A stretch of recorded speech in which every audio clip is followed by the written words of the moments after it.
حدود 60 دوچرخه‌ران داخلی و خارجی صبح 2 سپتامبر به خاطر گرامیداشت قربانیان حمله تروریستی از دوشنبه راه به سوی دنقره گرفتند.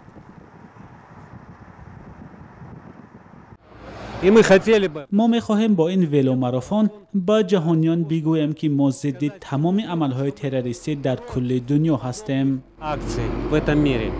ماراتون تحت نظارت شدید امنیتی قرار داشت و از دوشنبه تا دنقره دوچرخه‌ران‌ها را کارمندان بازرسی اتومبیلی و مقامات میلیسا همراهی و نظارت می‌کردند.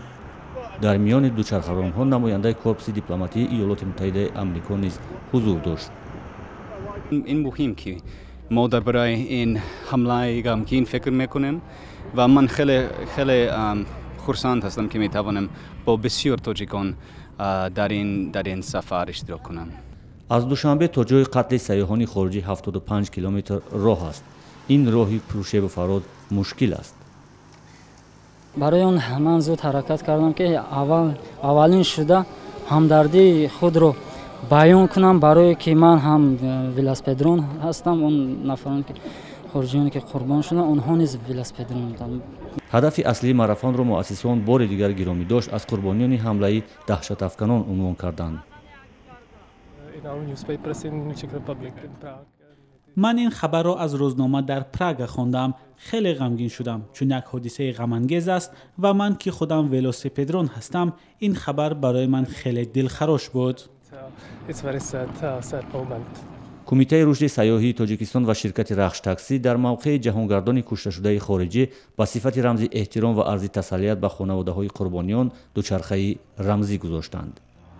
البته این هم به خاطر گرامی داشت خاطرات این که هم قربانیان است. این حادثه نمیتواند که صدراه جلب سیاحان به تاجیکستان باشد.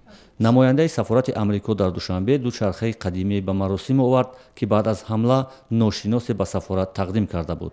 یک کس نمیخواهد که نامش ذکر شود، لیکن با ما داد به خاطر آن دو امریکاییان جی و لورن که در این حمله یعنی کشته شدند و برای همین در سفارت امریکا می ایستند و این یک رمزی یعنی رمزی یکی صمیمی مردمی تاجیک. کاری را که برای پاس خاطر قربانیان حادثه در اینجا رخ داده کردید خیلی خوب است. ماراتون دوچرخه‌ران‌ها دومین مراسم دوچرخه‌رانی به خاطر گرامیداشت قربانیان حمله 29 ایول در شهرهای دنقره به گردشگران خارجی بود.